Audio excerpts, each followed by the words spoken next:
On va parler du Burundi tout d'abord. Le Burundi, où l'opposition a appelé ce lundi à de nouvelles manifestations après la candidature du président Pierre Nkurunziza pour un troisième mandat à la tête du pays. On va détailler les circonstances qui ont conduit à cette candidature avec Dieudonné Nbarou Shimana. Merci d'être avec nous. Merci. Vous êtes ambassadeur du Burundi en France. Et Gratien Rukindikidza, excusez-moi si je prononce mal, vous êtes vice-président du Rassemblement de la diaspora burundaise en France. Avant ça, on va écouter l'opposant Agathon Rwasa au micro de notre consoeur d'RFI, Sonia Rollet.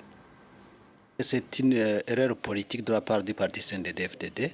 Erreur parce que le pays n'est pas régi par les émotions en fonction du militantisme des uns ou des autres, mais la nation est plutôt régie par la loi, la constitution et pour le cas spécial du Burundi, les accords d'Arusha. On a peiné pour qu'il y ait de la démocratie au Burundi. Je crois que c'est une candidature de tous les dangers et ça risque de plonger le pays dans le chaos.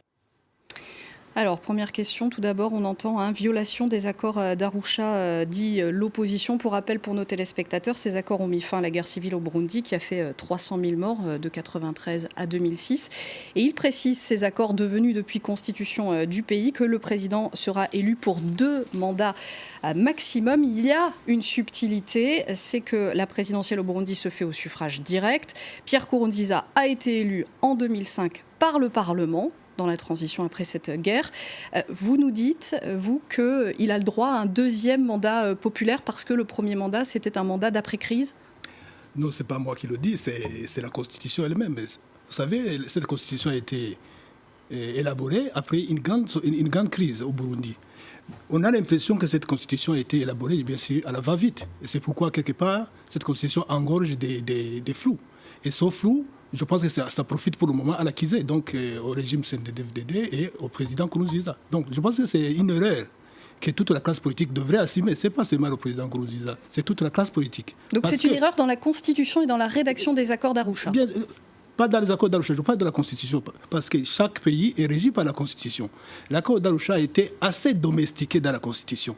Et la Constitution se réfère à l'accord d'Arusha. Par conséquent, nous regardons la Constitution qui régit toutes les nations. Ce n'est pas une spécificité à la burundaise où on peut avoir des ordres juridiques, soit la Constitution, soit les accords d'Arusha. Donc nous nous basons sur la Constitution. Cette Constitution qui, en son article 96, qui parle de comment le président est élu au suffrage universel direct, avec un mandat renouvelable une fois. Mais plus tard, dans la Constitution, à l'article 302, vous allez trouver une ouverture grossière. Il fallait dire, voilà, pour le moment, son président sera élu par le Parlement, mais son mandat sera inclus dans les mandats considérés par l'article 96. Si ils avaient fermé cette parenthèse, je pense que ça aurait été une bonne chose. Alors, le 20 mars dernier, le président Nkurunziza a quand même tenté de faire modifier la Constitution pour lui permettre de briguer un 3e mandat.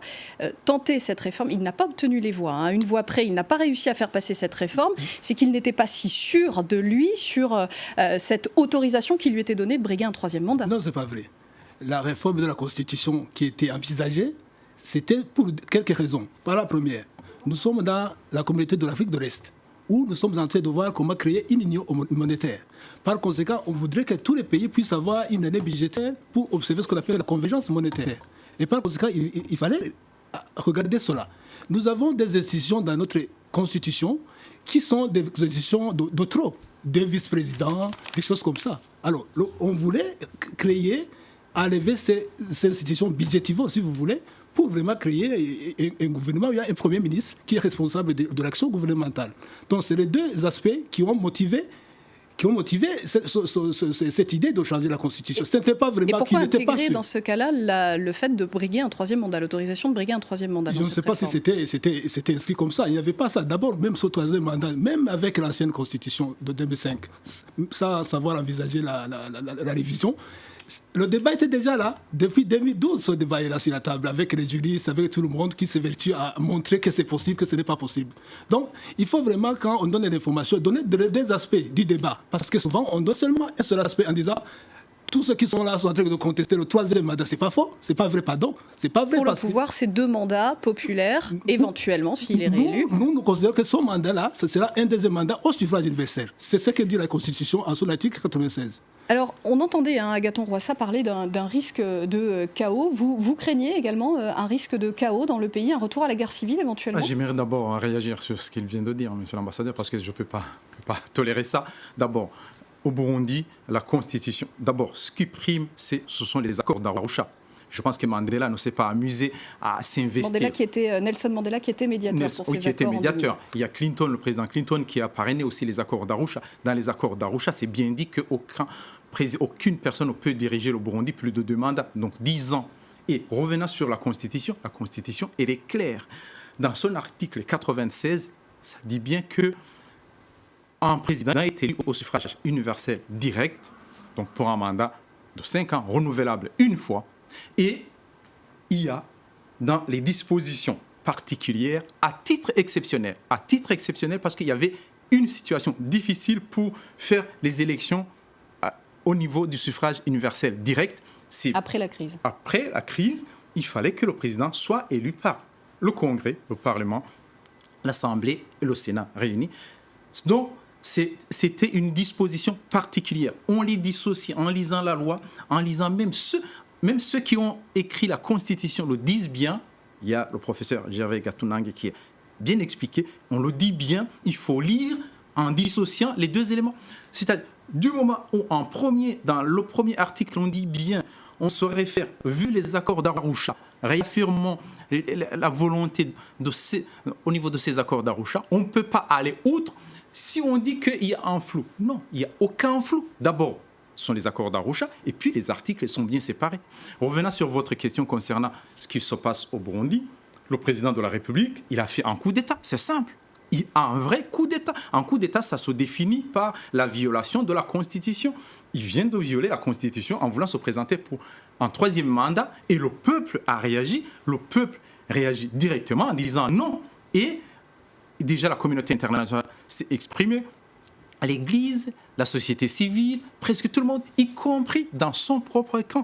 Imaginez-vous le porte-parole. Il y a eu une pétition de députés de son parti, de plusieurs hauts dirigeants de son parti, pour qu'il ne se présente pas. Le porte-parole du président lui-même qui lui dit non, le porte-parole du parti CNDD-FDD qui dit non, y compris, je peux vous dire, y compris le président du parti CNDD-FDD, il le dit en privé, même s'il ne le dit pas officiellement.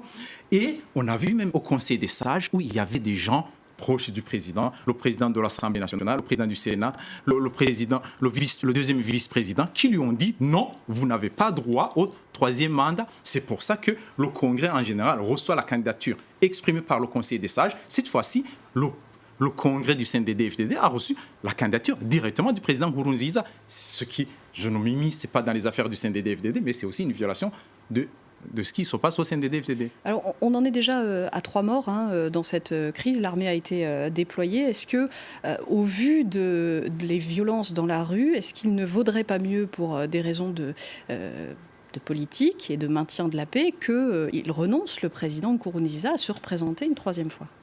D'abord, je vais revenir sur... Parce que justement, cette Constitution fait débat. Lui aussi fait le débat, c'est la Constitution. Or, la Constitution ne devrait même pas faire le débat là-dessus. Ce n'est pas lui qui interprète la Constitution, moi non plus. Il y a des institutions habilitées. Pas ça. Il y a des gens qui sont habilités. Il parle de coup d'État. Lui, c'est un ancien militaire.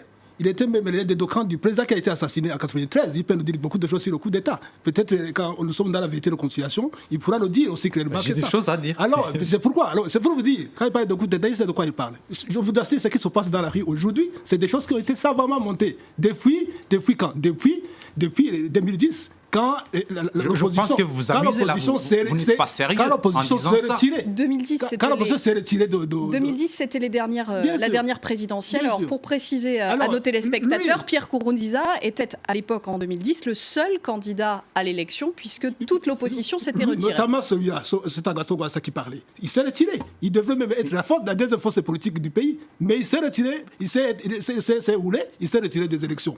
Voilà, dès que l'opposition a été déçue, qu'est-ce qu'ils ont formé? Ils ont formé ce qu'on appelle la DC Ikibiri. Cet ADC Kibiri, vous croyez quoi? Croyez qu'on allait retomber dans les mêmes histoires de partage de pouvoir je pense que vous confondez les périodes. Vous ne pouvez pas confondre 2010 et 2014. Je vous assure. À 2010, c'est terminé. Madame, je vous assure, on ne juge pas les faits politiques comme on juge un athlète aux Jeux Olympiques. Ce n'est pas parce qu'il s'est entraîné 4 ans et qu'il saute une fois, on prend le chrono, et on dit voilà, le jour, voilà. Les phénomènes politiques au Burundi doivent se juger avec le temps, en arrière. Maintenant, ce qui se passe aujourd'hui n'est pas délié de ce qui s'est passé en 2010 avec l'entrée de l'opposition. Alors, comme l'opposition s'est retirée, ils ont fomenté des choses pour justement aller tout droit vers le partage de pouvoir. Je ne peux pas vous laisser continuer. Vous ne pouvez pas. Non, mais aujourd'hui, tout le monde vous ne pouvez pas continuer à dire ça. Un instant. Vous ne pouvez pas continuer à dire ça quand on voit le peuple qui se met dans la rue parce qu'il y a la colère, il y a déjà la mauvaise gouvernance, il y a tout ce qui s'exprime et la violation. Il veut que le président parte, il veut changer. Il y a la Constitution. Alors, bien, ça se juge dans les urnes, mais c'est vrai que dernièrement, lors de la présidentielle de 2010, les Burundais n'ont pas eu le choix. Oui, ils n'ont pas eu le choix, mais on l'a laissé. Tout le monde a laissé Nkurunziza diriger. Pourquoi ne pas laisser le choix? Quand l'opposition se retire, qu'est-ce que vous voulez? Laissez-moi parler d'abord. Tu ne vas pas laisser aussi. Tu ne vas pas laisser. Il fallait me laisser aussi m'exprimer. Il fallait me laisser exprimer aussi. Vous êtes l'ambassadeur. Un instant, je vous donne la parole après, finissez. C'est ça. Non. Quand le peuple descend dans la rue, et on sait bien, même dans son parti, le CNDD-FDD, il y a des gens qui sont avec ce peuple, qui expriment la colère avec ce peuple. Quand on voit ce qui se passe dans la ville de Bujumbura, quand on voit que le pouvoir arrive, amène les jeunes Imbonerakure. Les Imbonerakure qui sont des milices formées, qui sont du style des Interahamwe. Je vous dis bien que le Burundi se trouve dans une situation avec les Imbonerakure pré-génocidaire. Il faut le dire, ce qui se prépare au Burundi, c'est catastrophique. Donc vous craignez un retour à la guerre, civile? Pas seulement à la guerre civile, mais des massacres généralisés, une situation pré-génocidaire. Alors un instant, sur ce qui se passe au Burundi. Monsieur l'ambassadeur. Oui, bravo Gracien. C'est ça justement l'objectif de l'opposition, de la société civile. C'est ça qu'ils veulent. Voilà d'abord, en février, le président de la DCITB, dont Agathon Rwasa fait partie, a écrit une lettre au secrétaire général des Nations Unies, parlant des Imbonerakure qui sont comme des génocidaires du Rwanda, des choses comme ça. En avril, il y a eu un câble confidentiel qui a repris la même chose, des Nations Unies, qui a repris le même débat de la société civile et de l'opposition, qui associe justement... Et vous nous dites quoi? Qu'il n'y a pas de risque de retour à la guerre civile? C'est un chantage bien orchestré. Parce que justement, on voudrait s'apitoyer avec la communauté internationale en disant, voilà, attention, si vous ne voulez pas nous sauver, des gens qui n'ont même pas de parti politique, qui est consistant. Voilà, madame, nous avons 40 partis politiques au Burundi. Vous savez, les partis politiques qui sont actifs, ils ne sont pas plus de 8.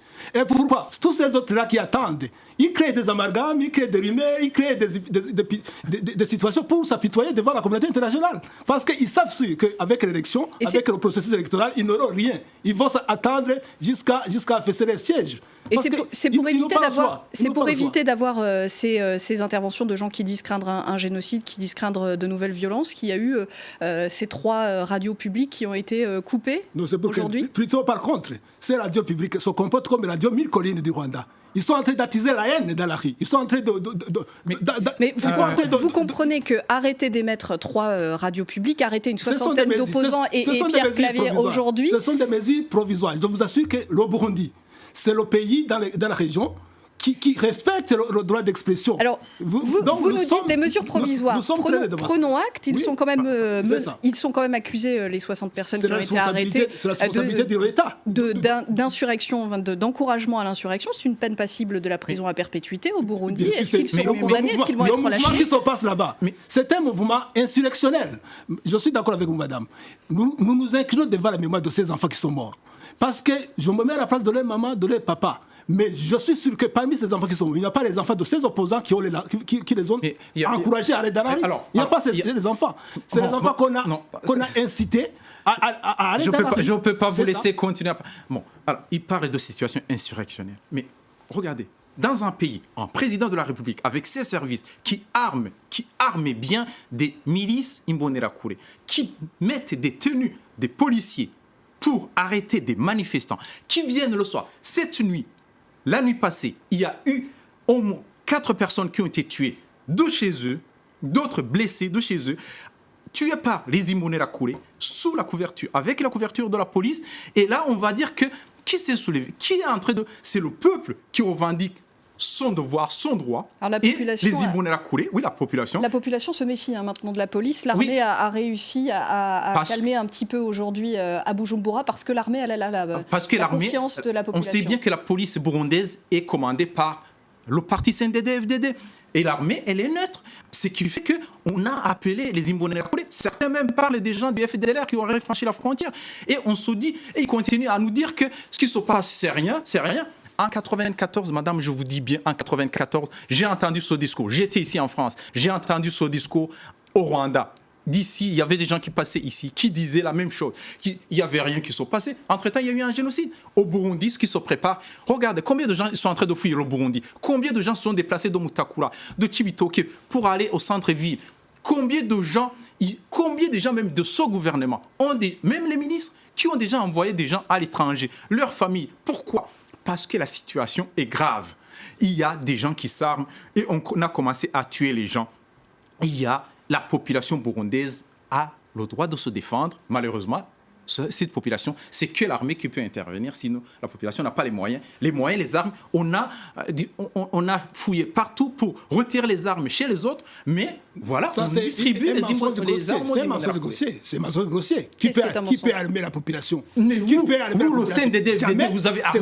Ce sont des chantages. La police a bien tiré à balles Vous savez, réelles. madame, nous ne sommes pas dans un vase clos. Nous sommes sous la surveillance de la communauté internationale. Autrement dit, si des choses comme ça arrivent, la communauté internationale est prête à agir. Je pense que c'est... Mais ce qu'ils disent là, Mais c'est des chantages. Ce sont des chantages. Les miliciens qui venaient avec des kalachnikovs, les prenaient d'où? Non, plutôt, cette jeunesse de Tchibitoke, vous savez, madame, ce sont des nostalgiques des beaux vieux temps. Quand on brûlait les gens dans la rue. Maintenant, on brûle seulement les Mais vous êtes à la période de 94. Avant, on brûle. Bien sûr, Mais vous n'évoluez pas. Pourquoi vous voulez dérayer les choses? Pourquoi vous voulez pas... En 94, pourquoi vous voulez dérayer les choses? pourtant, Laisse-moi oui. parler, je te laisse parler. Alors, je dis, ce sont des nostalgiques de l'ancien bon vieux temps où on brûlait les gens. Maintenant, on brûle seulement les pneus. D'accord, nous avons évolué. Alors, l'air n'est pas tellement grave comme il le dit. C'est une situation où on doit essayer de gérer. Mais la situation, elle est violente, elle est grave. Est-ce que la responsabilité politique de la part de Pierre Nkurunziza ne serait pas de renoncer, quand bien même il aurait le droit, selon la Constitution, pour éviter de nombreux morts, pour éviter que cette situation, qui est effectivement explosive, explose? Ça, c'est une appréciation. C'est un appel à la morale. Ce n'est pas le droit. Le droit, il donne la raison de se présenter, d'être candidat. Le droit prévaut sur la sécurité du pays. Ce n'est pas que le droit prévaut. Mais lui, je le mets d'abord de droit. De droit, il peut se présenter. Non, il viole les accords d'Arusha, il viole la Constitution. L'amène à renoncer, ça revient à lui, c'est pas à moi de le dire. Donc, ce n'est pas ce que le droit le dit. Merci messieurs, je ne pense pas qu'on vous mettra d'accord ce soir. Merci beaucoup. L'élection au Burundi, ce sera en juin. On suivra bien sûr ça sur France 24. Restez avec nous, on marque une courte pause et on se retrouve pour la deuxième partie du débat consacré au Népal.